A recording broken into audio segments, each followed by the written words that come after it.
Assalamualaikum warahmatullahi wabarakatuh. Bismillahirrahmanirrahim. Alhamdulillahi rabbil alamin. Wassalatu wassalamu ala sayyidil mursalin Sayyidina wa habibina Muhammadin wa ala alihi wa sahbihi ajma'in. Amma ba'du. Ramadhanu tajalla wa batasama tubalil abdi idza tatanama. Hadirin ikhwan fillah rahimakumullah. Alhamdulillah, Allah Subhanahu wa taala masih memberikan kita karunia sehingga alhamdulillah kita masih bisa bersama-sama merasakan nikmatnya berada di bulan yang mulia ini. Allah Subhanahu wa taala di antaranya menjadikan bulan ini adalah bulan ampunan. Lalu apa hubungannya dengan kisah pada hari ini? Ini mana ada satu kisah tentang Nabi Muhammad sallallahu alaihi wasallam yang memerintahkan dua sahabatnya untuk meminta doa kepada satu orang yang dimana orang ini tidak dikenal di dunia, namun namanya itu terkenal di alam langit. Sebut saja adalah namanya mungkin kita sering mendengar, yaitu adalah Uwais Al-Qarni. Nabi Muhammad sallallahu alaihi wasallam ketika itu memerintahkan para sahabat dan juga terutama kepada Sayyidina Umar ibn Khattab dan Sayyidina Ali radhiyallahu taala anhuma. Nabi sallallahu alaihi wasallam memerintahkan kepada sahabat Umar dan sahabat Ali untuk meminta doa kepada orang yang Nabi Muhammad sallallahu alaihi wasallam sebut. Yang dimana orang tersebut tidak disebutkan namanya, siapa namanya ya Rasulullah. Dibahasakan, hai Umar, hai Ali, atau wahai orang-orang yang beriman, jikalau seandainya engkau menemui seseorang yang berasal dari Yaman, maka temukanlah yang dimana terdapat satu tanda berwarna putih di telapak tangannya, dan mintalah doa dan ampunan kepada Allah Subhanahu wa taala oleh seorang tersebut. Ikhwanu fillah rahimakumullah. Sekilas orang ini mintakan doa ini bernama adalah Uwais Al-Qarni. Uwais Al-Qarni merupakan seseorang yang tidak memiliki harta kekayaan, akan tetapi ia memiliki sesuatu hal yang paling kaya, yaitu adalah iman di dalam dirinya.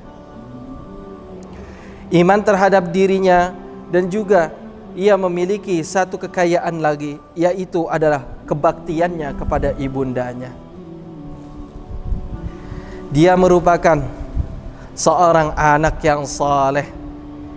Ini mana diceritakan, diriwayatkan bahwasanya tatkala ibundanya ingin berangkat haji menuju kota Makkah, lalu beliau pun bingung dengan apa harta beliau tidak punya untuk membeli unta yang dimana pada saat itu untuk pergi haji, yaitu adalah bagaimana tata cara membawa perbekalan, yaitu dengan memakai kendaraan berupa unta.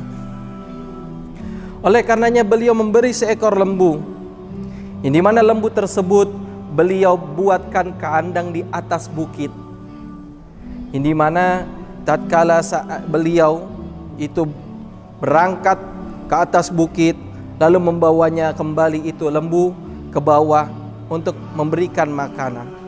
Lembu itu tersebut diangkat dari bawah ke atas bukit, besoknya dari bawah ke atas bukit, bukit ke bawah ke atas bukit, lalu sebagainya, hingga berjalan 8 bulan lamanya.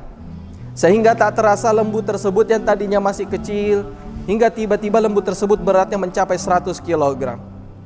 Sampai orang-orang pada masa tersebut di Yaman mengatakan bahwasanya apa yang dilakukan oleh si Uwais sudah gila ternyata. Kenapa dia membeli seekor lembu lalu membuatkan kandangnya di tebing, lalu membuatkan kandangnya itu ada di sebuah bukit, padahal bukit itu jauh. Ngapain beliau jauh-jauh membuat kandang? Akhirat singkat cerita, ternyata Uwais Al-Qarni itu sudah merasa kuat karena mengangkat seekor lembu tersebut yang sudah beratnya mencapai 100 kg.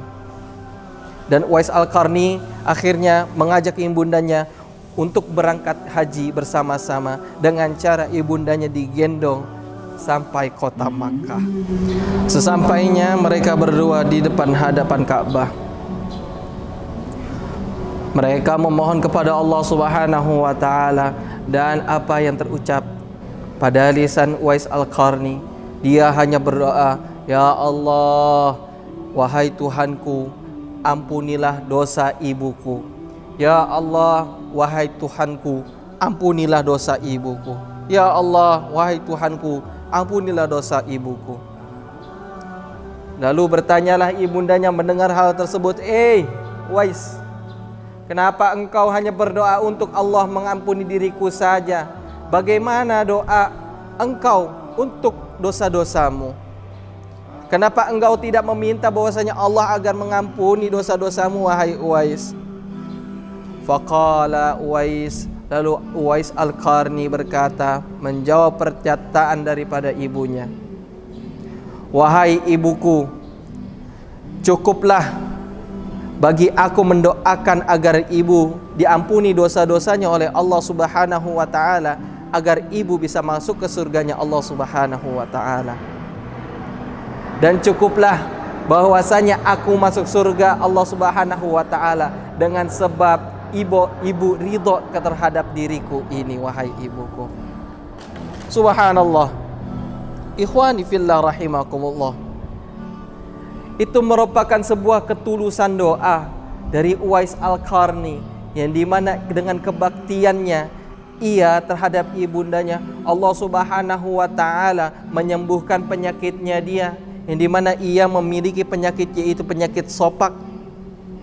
Tubuhnya itu penuh dengan belang-belang, dan Allah meninggalkan semua belang-belang di tubuhnya kecuali satu, yaitu ada yang berada di tengkuk dan telapak tangannya.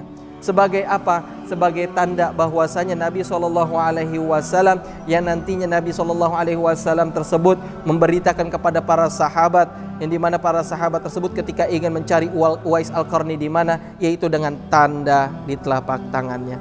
Subhanallah.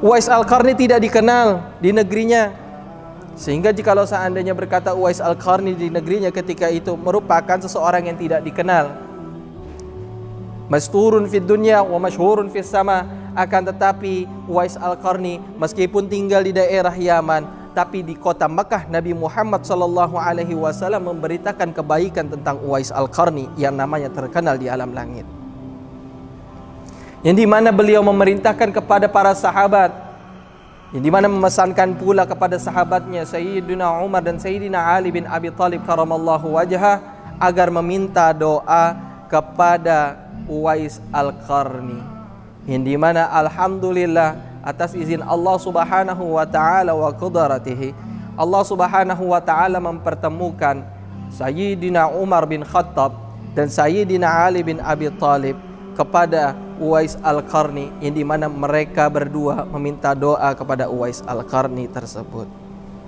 Dan Uwais Al-Qarni ketika itu berkata, "Wahai Amirul Mukminin, jangan sampai orang-orang tahu, cukuplah engkau saja yang tahu keberadaanku, dan jangan sampai orang-orang tahu tentang keberadaanku." Subhanallah. Ma'asyiral muslimin rahimakumullah. Inilah sebuah cuplikan kisah tentang Uwais Al-Qarni, yang dimana beliau diangkat oleh Allah Subhanahu wa taala derajatnya, sehingga meskipun di dunia tidak terkenal, tapi namanya terkenal di langit, dan doanya sangatlah mustajab, yaitu sangatlah diijabah oleh Allah Subhanahu wa taala, yang dimana kita mestilah mencontoh kepada beliau. Dengan sebab apa? Dengan sebab berbaktinya ia kepada ibundanya. Oleh karenanya, ma'asyiral muslimin rahimakumullah, marilah kita sama-sama memperbaiki kehidupan kita dari hari ke hari, dari masa ke masa, bulan-bulan, tahun ke tahun, yaitu dengan cara memproyeksikan diri kita lebih baik dan lebih baik dan lebih baik lagi. Mungkin ini saja akhirul kalam. Assalamualaikum warahmatullahi wabarakatuh.